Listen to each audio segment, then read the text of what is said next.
Hi friends, welcome to our channel. ఇవాల్టి simple and tasty recipe వచ్చేసి egg omelette gravy curry. ఇలా గనక చేసి పెట్టినట్లయితే ప్లేట్లో ఒక్క ముద్ద కూడా మిగల్చకుండా తింటారండి. అంత కమ్మగా టేస్టీగా ఉంటుంది.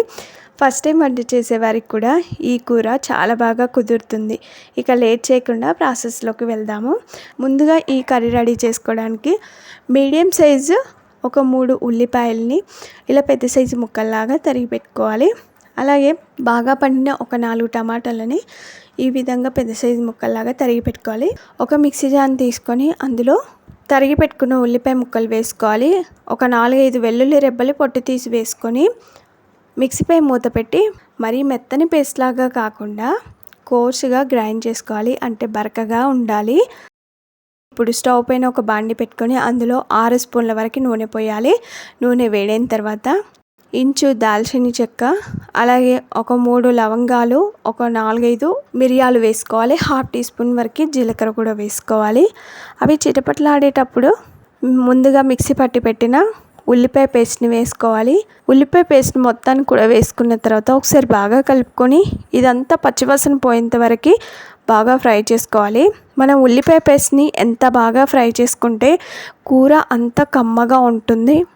ఇప్పుడు ఉల్లిపాయల్ని ఏ మిక్సీ జార్లో మిక్సీ పట్టామో అదే మిక్సీ జార్లో ఇప్పుడు టమాటా ముక్కలు వేసుకొని మిక్సీపై మూత పెట్టి మెత్తగా మిక్సీ పట్టుకోవాలి. చూడండి, టమాటా ప్యూరీని ఈ విధంగా మెత్తగా మిక్సీ పట్టుకుంటే సరిపోతుంది. చూడండి, ఉల్లిపాయ పేస్ట్ అనేది బాగా ఫ్రై అయిపోయి బ్రౌన్ కలర్లోకి కూడా వచ్చింది కదా. ఇలా లైట్ బ్రౌన్ కలర్లోకి వచ్చిన తర్వాత ఇప్పుడు ఇందులో 1/2 టీ స్పూన్ వరకు అల్లం వెల్లుల్లి పేస్ట్, 1/2 టీ స్పూన్ వరకు పసుపు వేయాలి.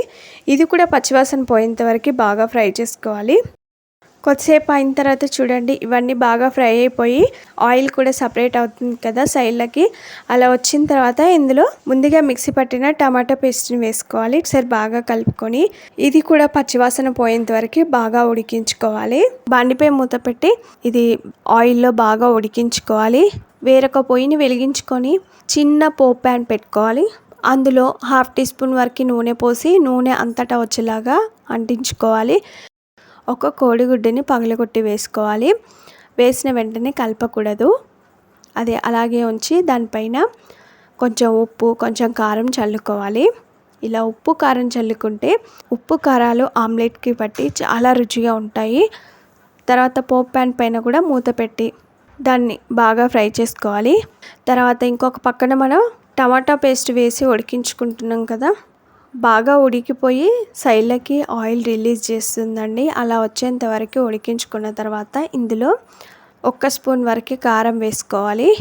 కారం వేసిన తర్వాత ఒకసారి బాగా కలుపుకొని బండిపై మూత పెట్టి కారం మగ్గేంత వరకు ఉడికించుకోవాలి. ఇంకొక పక్కన మనం ఆమ్లెట్ వేసాం కదా, దీన్ని రెండో వైపు తిప్పుకోవాలి. చూడండి, ఒక సైడ్ బాగా ఫ్రై అయిపోయింది. రెండో వైపు కూడా కొద్దిసేపు ఫ్రై చేసుకున్న తర్వాత రెండు వైపులా తిప్పుకుంటూ ఇదంతా పచ్చివాసన పోయేంత వరకు ఫ్రై చేసుకున్న తర్వాత దీన్ని ఒక ప్లేట్లోకి తీసుకోవాలి. 4 గుడ్లతో 4 ఆమ్లెట్లు అయితే రెడీ చేసి పెట్టుకున్నాను. ఇంకొక పక్కన చూడండి, కారం వేసాం కదా, కొన్ని నీళ్ళని ఎక్కువగానే పోసుకోవాలి. మరీ తిక్కుగా అయితే అది ఉడికి చల్లారిన తర్వాత ఇంకా బాగా దగ్గరైపోతుంది కాబట్టి కొంచెం పల్చగా ఉండేలాగా చూసుకోవాలి.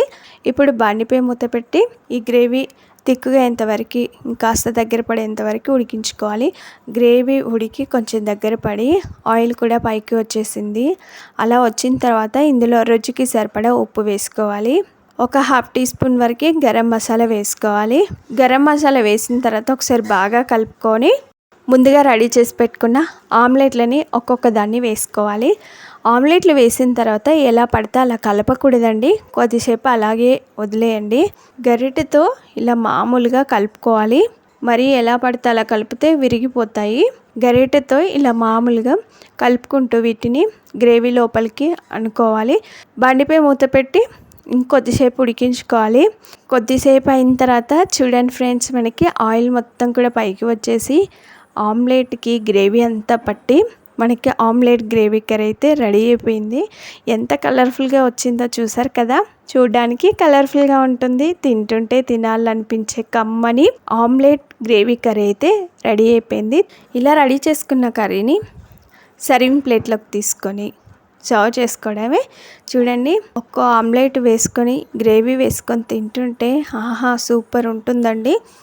రెగ్యులర్గా ఎగ్ గ్రేవీ కర్రీస్ చేసుకుంటాం కదా, అలా కాకుండా ఈసారి ఆమ్లెట్ వేసి గ్రేవీ కర్రీ చేసి చూడండి, ఎంత బాగా కుదురుతుందనేది మీరే కామెంట్ చేస్తారు.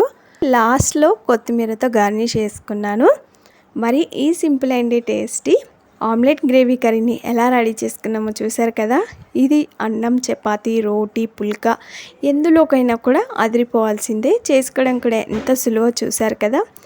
మరి ఈ simple and tasty omelette gravy curry మీకు నచ్చిందా? ఆలస్యం చేయకుండా ఒక లైక్ చేయండి. ఫ్రెండ్స్కి కానీ రిలేటివ్స్ కానీ షేర్ చేయండి. మీరు ఈ ఆమ్లెట్ కర్రీని తప్పక ట్రై చేయండి. మీకు ఎలా వచ్చింది, టేస్ట్ ఎలా ఉందనేది కామెంట్ చేయండి. Thanks for watching. Bye bye.